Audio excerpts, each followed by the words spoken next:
जी बिल्कुल, जैसे सर्दियों की आमद शुरू हुई है और ठंड अपने अरूज पर है, धुंध का भी बेइंतहा जो है वो सीज़न चल रहा है। तो ऐसे में गर्मा गर्म चीज़ों का जिक्र ना किया जाए तो ठंड जो है वो अधूरी है।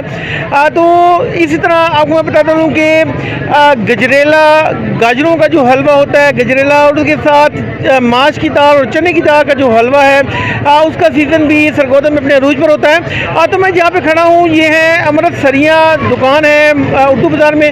वहाँ पे दाल हलवा और गजरेले का हलवा जो है बड़ा उसका सीज़न है। साथ उसके जनाब प्याला जो है सब्ज़ चाय का भी दिया जाता है। उनसे बात करते हैं और आपको दाल हलवा भी जो है दिखाते हैं कि दाल हलवा जो है वो कैसे तैयार हो रहा है। तो वहाँ पे जो है यहाँ पे चूँकि कस्टमर ज़्यादा है, सीज़न भी है, तो इस हवाले से आराम से ही उनकी तरफ जाना पड़ेगा। सर जी ज़रा ये प्लीज़ बताइएगा आप ये कौन सा हलवा आप तैयार करते हैं, क्योंकि सरगोदा में इससे दाल हलवा तो कोई भी नहीं तैयार करता, तो कौन सा ये हलवा है आप बताइएगा ज़रा। अस्सलाम वालेकुम जी। ये दाल माश का हलवा जी। दाल माश होती है, इसमें खोया होता है, सूजी होती है, देसी घी से तैयार करते हैं, ड्राई फ्रूट वगैरह इसमें डालते हैं हम। बहुत दूर दूर से दुनिया खाने के लिए आती है जी।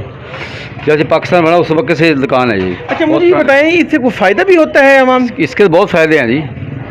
सर्दियों का बेहतरीन तोहफा है जी। अच्छा सर्दियों का तोहफा ये जी, इसके साथ गजेला भी पड़ा, ये भी बताइएगा ज़रा इसमें क्या क्या चीज़ डालते हैं? इसमें खोया होता है, गाजर होती है जी, कद्दूकश करके डालते हैं, वो ड्राई फ्रूट वगैरह, अंडा हलवा होता है।